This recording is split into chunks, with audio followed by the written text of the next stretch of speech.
April 30th, 1945. The world was crumbling and so was Berlin. Inside the forebunker, deep beneath the smouldering Reich chancellery, Adolf Hitler and his inner circle waited for the inevitable. The Soviet Red Army was closing in fast. Every wall outside was being reduced to ash and bone. And then, silence. A single shot, a cyanide pill, and just like that Hitler was gone, or so we were told. That his reign ended not with a bang, but with a bullet and a cremation. But let's pause for a moment, because the official narrative, the one printed in textbooks and repeated in documentaries, begins to unravel when you look closely. And both of them mysteriously vanished or were detained by Soviet forces after giving their testimonies. For decades, we were taught that Hitler committed suicide in that bunker. Let's start with the witnesses. Stalin himself was unconvinced. In fact, he told Winston Churchill and Harry Truman during the Potsdam Conference that Hitler may have escaped. Hitler's death was allegedly confirmed by two people, his personal valet and his secretary. Both of them were loyal to the core. And the body, that's where things get murky. The Soviets claimed they found Hitler's burned corpse but refused to release any photos. The DNA matched a woman under 40. Not Hitler, not even close. And what about the skull that was recovered? In 2009, American scientists tested it. That's not just a mistake. That's an open door. Now, imagine this. His personal physician once claimed that escape plans were drawn up as early as 1943. You're one of the most recognizable men on Earth. Your empire is collapsing. Every enemy wants your head literally. Would you really choose suicide? Or would you escape? Not just for fleeing soldiers, but for a man possibly disguised in civilian clothes. Think like a strategist. Hitler had years to prepare for this moment. Multiple bunkers, decoys, body doubles. There were even rumors that a replacement corpse had been prepared for exactly this purpose, someone with similar features, whose body could be destroyed quickly by fire. A war criminal that obsessed with legacy and survival would never rely on a single bullet in a panic room. Now zoom out. While Berlin fell, strange things were happening elsewhere. The Nuremberg trials required a dead Hitler. Otherwise, the justice system would look like a failure. Intelligence networks across Europe were intercepting chatter. Soviet patrols were issued shoot-on-sight orders. The Argentine press reported multiple sightings of a man matching Hitler's description in Buenos Aires, Bariloche, and even Mendoza remote, hard-to-reach areas filled with sympathetic German communities. What if the war ended? But the story didn't. Let's examine motive. Why would world powers lie about this? The Allies wanted closure. The people needed a villain to be vanquished. For the Soviets, it was leverage. Keeping the West guessing was more valuable than clarity. Stalin thrived in paranoia. And for the survivors of the Reich, it was the perfect smokescreen. While the world moved on, they moved underground. Now listen carefully. Because this isn't just about whether Hitler escaped. It's about what followed if he did. To manipulate time, to change the rules of physics themselves. If the Führer didn't die in that bunker, then what was the next move? Where did he go? And more terrifyingly, what did he take with him? Some believe he escaped with a core group of SS loyalists, top scientists, intelligence officers, and gold reserves. Others say he carried with him a set of blueprints for Die Glocke, Nazi bell, a top-secret technology said to defy gravity. A weapon not of this world. Was Hitler trying to start a Fourth Reich from the shadows? Was the escape not an end but a reset? One thing is certain. The bunker told no truths. The silence of history is often deliberate. And where there's smoke, there's a fire buried deep. In war, silence is a weapon. And in the final weeks of World War II, Silence began to spread across the oceans. While the Allies celebrated victory in Europe, two shadows slipped beneath the waves, leaving behind no records, no radio signals, no trace. Their names: U-530 and U-977, two German U-boats. That would go on to become the heart of one of the most enduring and eerie mysteries in modern history. Let's begin with the basics. May 1945. Berlin had fallen. Nazi Germany had surrendered. But not everyone gave up. On July 10, 1945, more than 2 months after Germany's unconditional surrender sleek, German submarines suddenly surfaced at the Mar del Plata naval base on the quiet coast of Argentina. The crew stepped out, fully uniformed, spotless. They showed no signs of battle, no exhaustion, no reason to even be there. This was U-530, and they had no logs, no explanations, only whispers. The Argentine Navy detained the crew, but no one could explain why they had crossed the Atlantic after the war was already over. They said they were just following orders. But what orders? From whom? And more curiously, what were they carrying? Just a few weeks later, U-977 arrived, also in Argentina. Same story. No communication, no war damage, no surrender until now. The official report claimed they had simply taken a detour. But this detour lasted 66 days underwater, and in that time, they passed by Antarctica. Why? That's where this story shifts to something stranger. From mystery, see, just before the war ended, intelligence intercepts in South America recorded suspicious naval activity near Queen Maud Land, a frozen region of Antarctica. This was no random patch of ice. This was the very place Nazi Germany had claimed in 1938 during their so-called scientific expedition. But that expedition wasn't ordinary either. It was escorted by a military-grade vessel, equipped with planes, sonar, advanced drilling rigs, and most oddly a device capable of mapping underground cavities beneath the ice. The region was renamed Neuschwabenland, and many believe that's where Hitler intended to go. Now consider this. Argentina was not just sympathetic to Nazi Germany. It was practically a second home.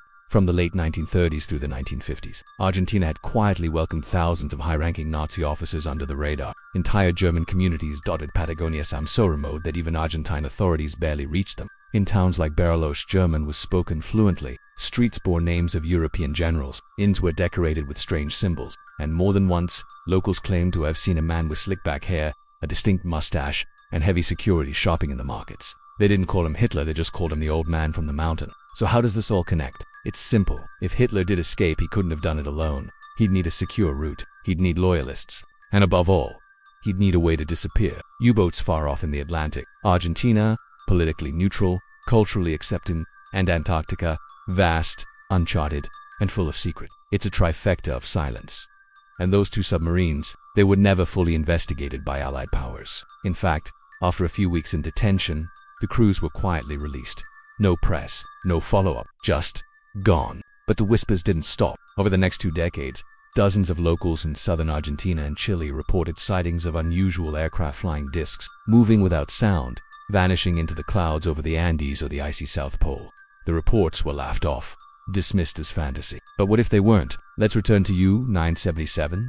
Years later, its commander Heinz Schäfer wrote a memoir. He claimed they submerged off the coast of Norway and made their way to the South Atlantic by hugging the ocean floor. He never explained the full reason, but he did say this: "There were things we saw that I still don't understand, things we were ordered not to speak of." Cryptic, yes, but buried in that statement is the truth of the Nazi escape myth.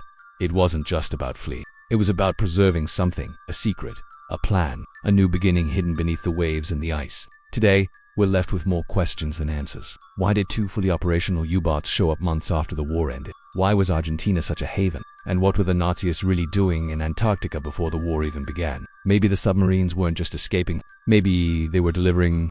They said the war ended in 1945. But some stories didn't stop there. They went south, way south, to the bottom of the world. To the coldest, most untouched place on Earth, Antarctica. And if the whispers are true, that's where the Reich went to hide. Let's start with something that's not conspiracy, something you can verify. In 1938, just a year before World War II erupted, Nazi Germany launched an official expedition to Antarctica. Its name, the New Swabia Expedition. The German ship Schwabenland left port armed, not just with scientists, but with military-grade aircraft, ice drilling equipment, and crew trained in territorials. This wasn't a sightseeing trip. It was a claim over 600,000 square kilometers of frozen wilderness, marked with aluminum Nazi flags, aerial photography, and mysterious mapping of subglacial caverns. They named it Neusch Wabinland. No follow-up, no press coverage, no explanation. Just silence. So what were they doing there? Let's connect the dots. According to declassified OSS and British naval documents, the Nazi High Command was obsessed with ancient technology, polar magnetism, and the possibility that underground warm water lakes could host secret installations away from Allied eyes and away from the reach of bombs. This wasn't fantasy. Antarctica has massive cave systems heated by geothermal energy. Some of them maintain temperatures above freezing, perfect for building anything. Now imagine this: a base, underground, invisible from satellites, powered by secret tech, staffed by hand-picked SS officers and scientists, a place not meant to win the war, but to survive its loss. Then came Operation. In 1946, just 1 year after the war ended, the US Navy launched the largest Antarctic expedition in human history. 13 ships, 4,700 troops, aircraft carriers, submarines, destroyers, led by Rear Admiral Richard E. Byrd. It was publicly described as a training and research mission, but behind closed doors, it looked like an invasion. One ship alone, US Philippines, carried more firepower than most post-war exercises ever needed. And here's where it gets strange. The expedition was supposed to last 6 months. It was abruptly terminated in 6 weeks. Eyewitnesses claimed their planes were intercepted by unidentified flying objects, disc-shaped craft, moving at impossible speeds, launching from beneath the ice and disabling radar systems. Some even said the aircraft had swastikas. The official report, extreme weather, comes from the South Pole. Aircraft capable of flying from pole to pole at incredible speeds. But Admiral Byrd gave a chilling interview to a Chilean newspaper afterward. The greatest threat we face, that quote, vanished from mainstream press, but it never vanished from the minds of So let's ask the impossible. What if Hitler didn't die in the bunker? What if his most loyal officers, SS, scientists, naval engineers, intelligence agents vanished into the last place no one would think to look? A continent of ice, darkness, and isolation, with submarine access and total secrecy. The technology to build underground bases existed. German engineers pioneered pressurized insulation and geothermal heating during the war. Do something stranger. And there were rumors of Glocke, the bell, a device said to warp time, bend gravity. Or perhaps, some say the experiments were moved to Antarctica before the Allies could get their hands on it. But the final stages of Nazi science weren't lost. They were buried. In the decades that followed, UFO sightings increased dramatically around the southern hemisphere, especially near the South Pole. Some researchers connected this to secret Nazi aircraft experiments. Using blueprints recovered from Victor Schauberger, the mad scientist behind flying disc propulsion theory. Schauberger himself was captured by Allied forces, but his notebooks, they disappeared. Others claim remnants of SSRN-ARB. Occult divisions, continued rituals, in isolation searching for ancient powers, even These aren't fringe theories, they're supported by declassified documents, flight logs, and multiple government reports, heavily redacted, but real. So what does it all mean? Is there a Nazi base hidden beneath Antarctica? Did Hitler die in Berlin or disappear into the white silence? Is Antarctica not just a frozen wasteland? No drilling, no ownership, no independent exploration, but the final chapter of a war that never truly ended, and more importantly, Why are we still being told not to look there? In 1959, a treaty was signed by 12 countries including the US and USA, banning military activity in Antarctica. Why would enemy nations agree to that? Why protect ice unless the ice is hiding something? Narrator: they say history is written by the victors, but sometimes the losers write a sequel. And maybe beneath those endless miles of snow, something is still waiting.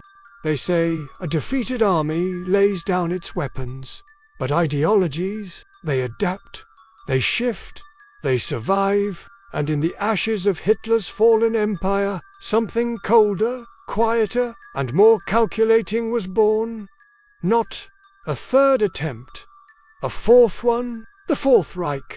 Let's be clear, the term Fourth Reich isn't fiction. It's not the invention of conspiracy theorists or pulp novels. It's real. It appeared in US intelligence reports as early as 1946.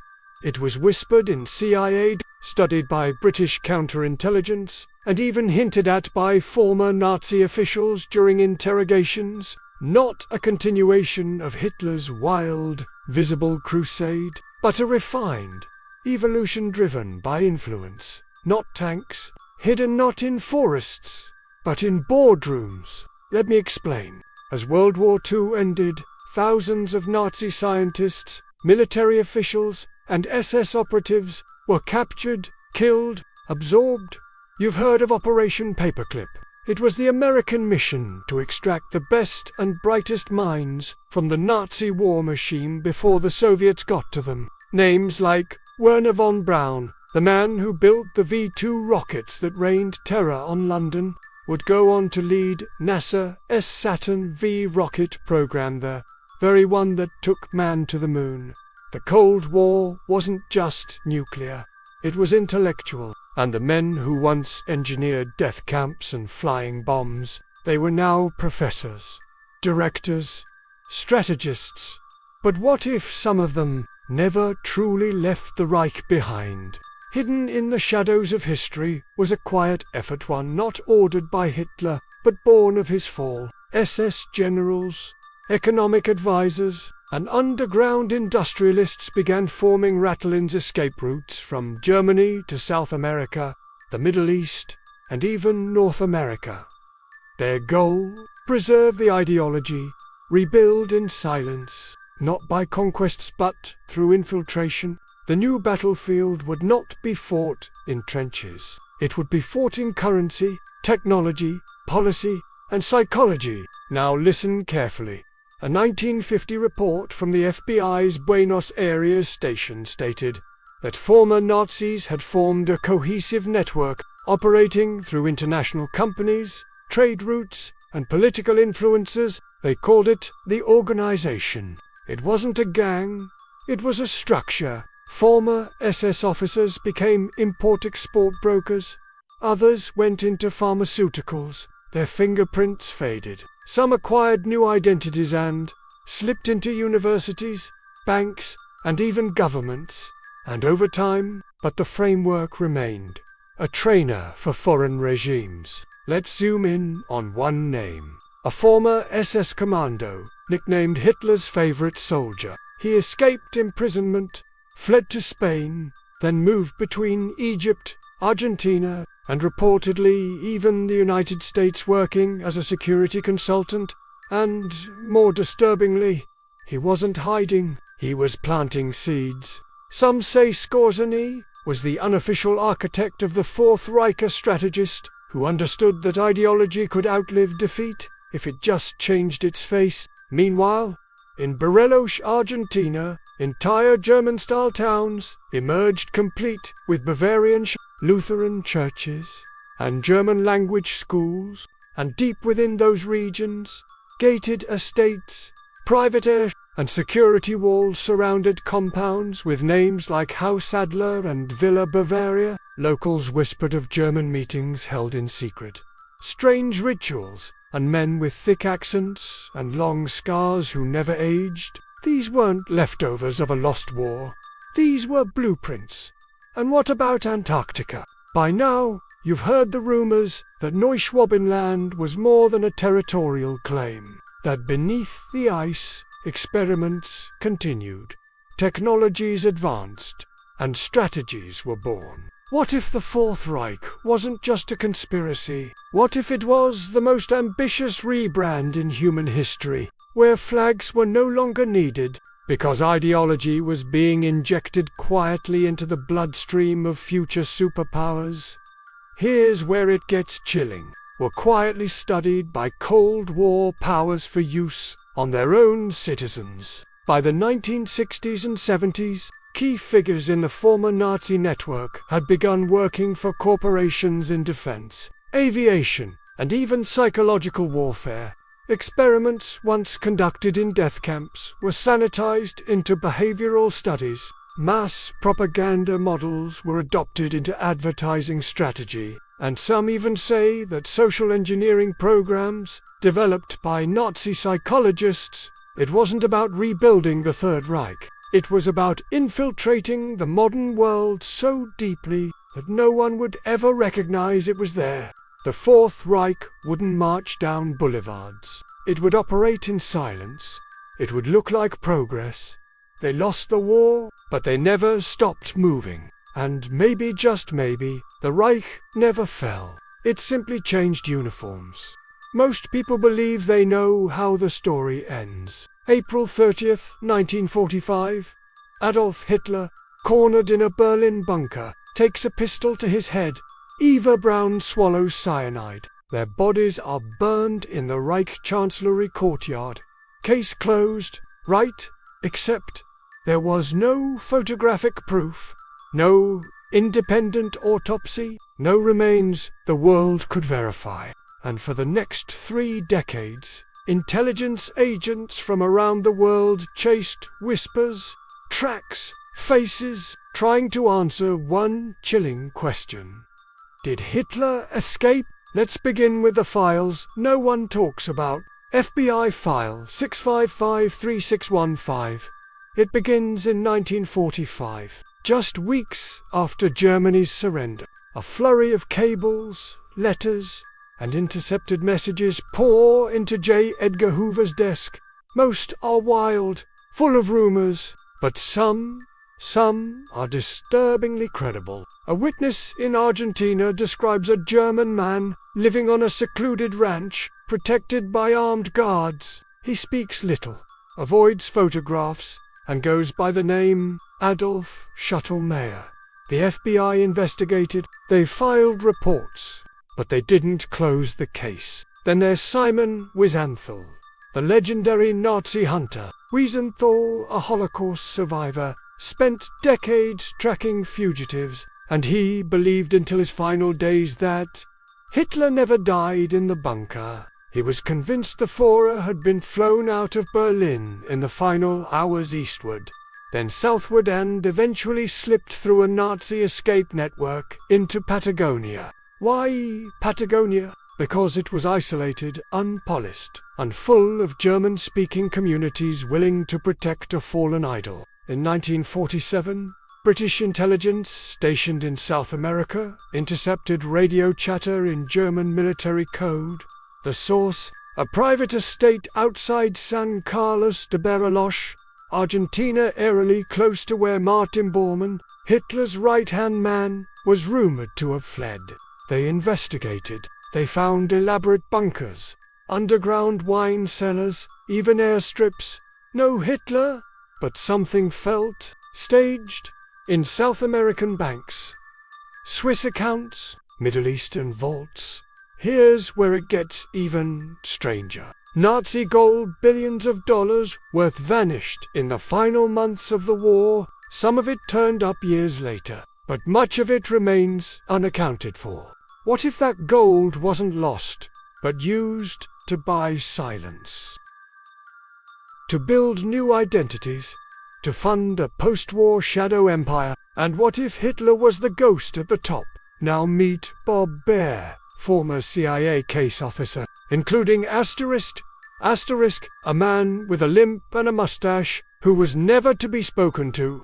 After his retirement, Baer launched a multi-year investigation into Hitler's possible escape, even hosting a documentary series. His team gathered satellite imagery, declassified files, and most importantly, one former German soldier claimed to have helped secure a compound in Chile for high-level German officers. Another, a nurse in Brazil, recalled treating an older man with a thick German accent and intense paranoia well into the 1960s.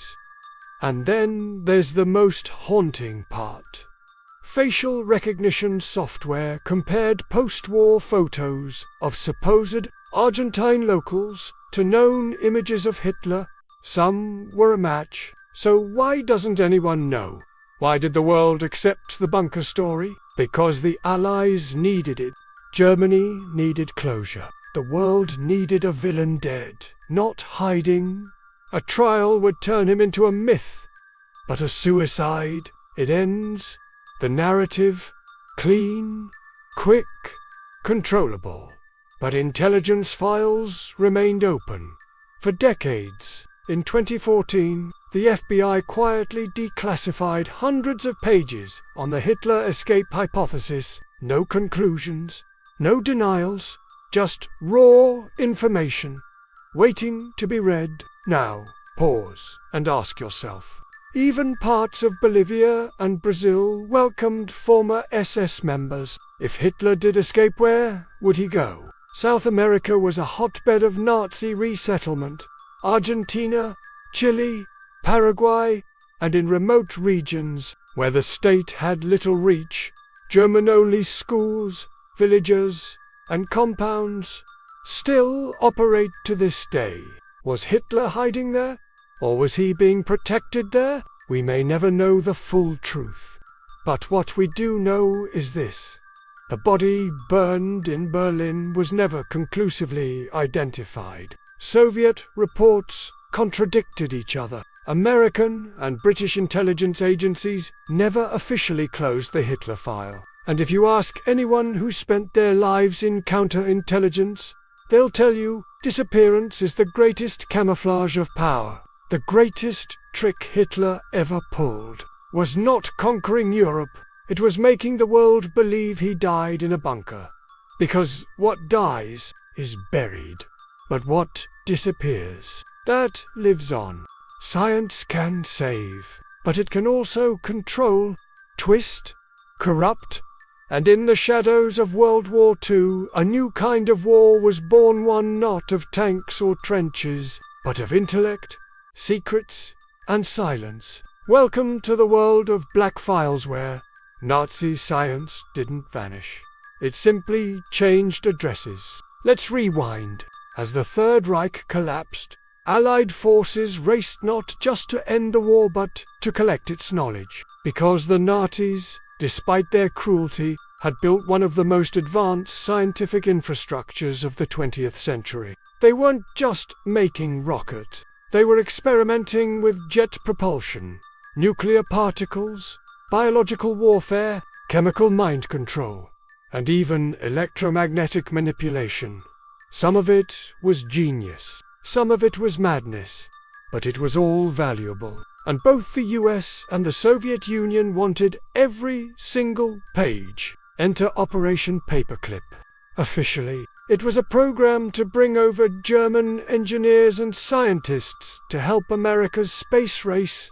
Unofficially, it was a moral compromise. 1,600 plus former Nazis were quietly funneled into the United States, including men who had worked at concentration camps, designed weapons of mass destruction, and conducted human experiments.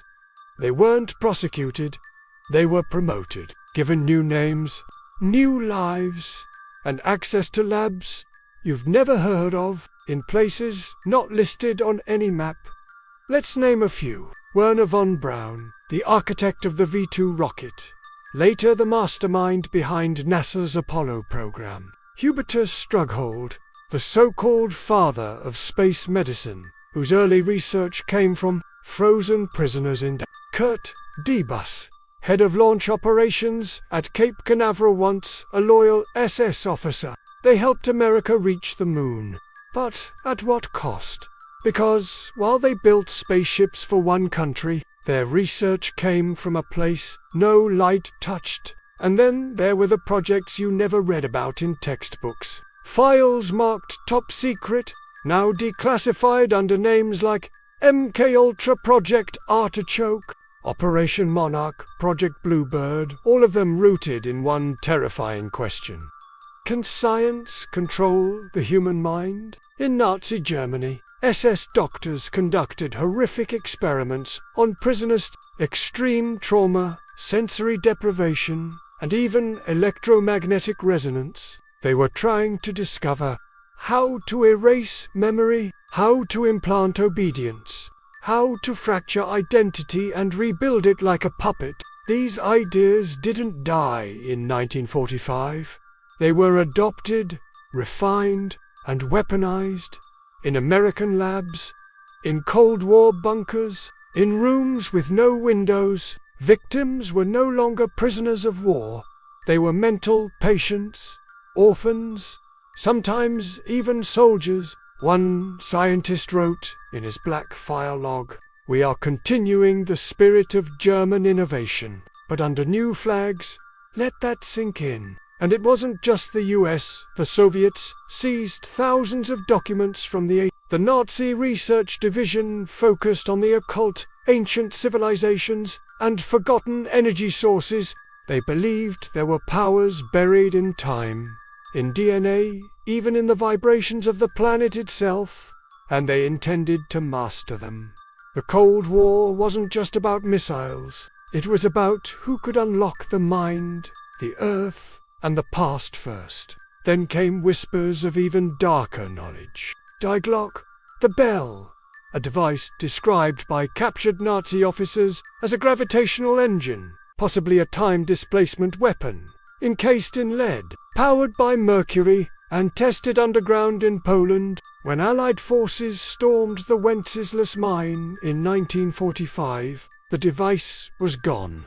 Some say it was destroyed. Others say it was relocated to Argentina, or even to the Antarctic base we've already heard so much about. Still others believe the bell was reverse engineered after the war, possibly influencing the development of anti-gravity prototypes in secret US labs like Wright-Patterson Air Force Base. Crazy?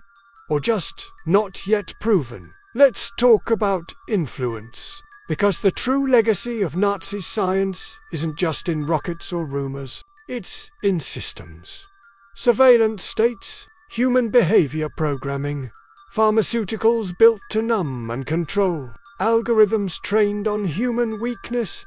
We didn't kill the monster, we hired it. And to this day, black projects continue funded by budgets you'll never see, run by agencies you'll never know, and protected by the silence of progress. They tell us it's for national security.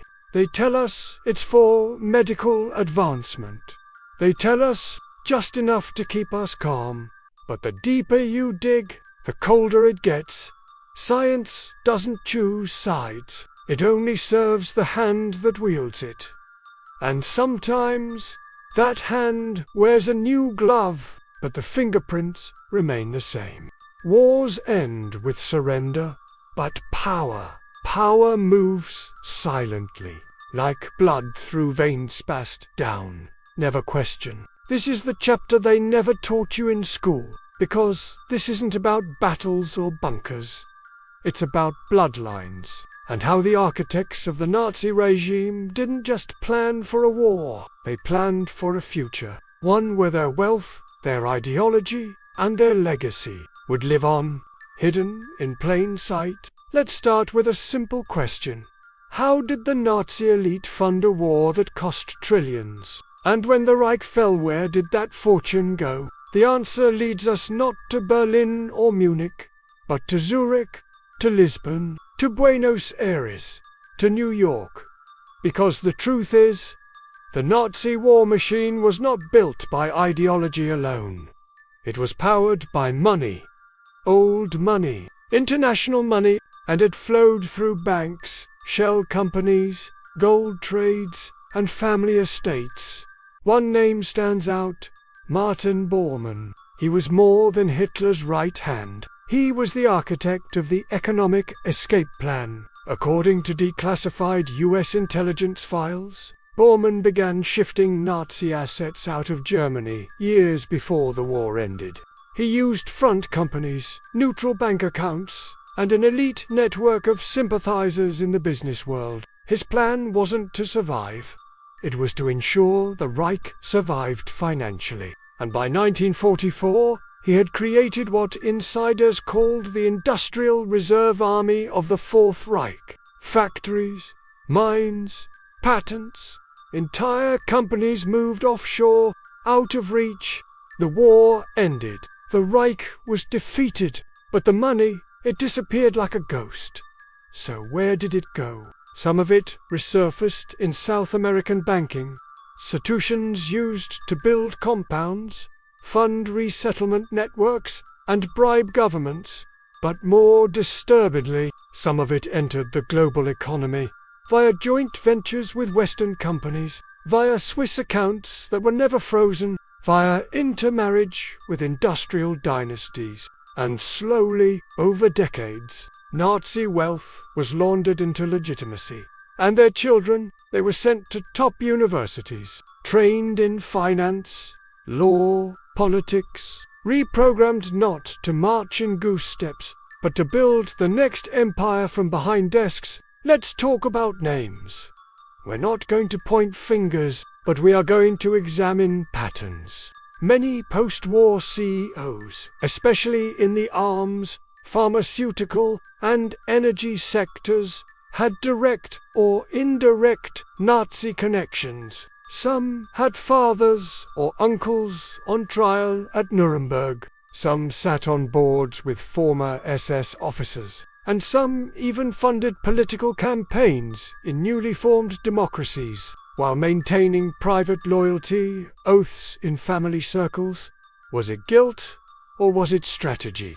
Because what happens when your enemy becomes your investor? There are still German towns today where families refuse to speak about what their grandfathers did. Not because they don't know, but because the blood still flows.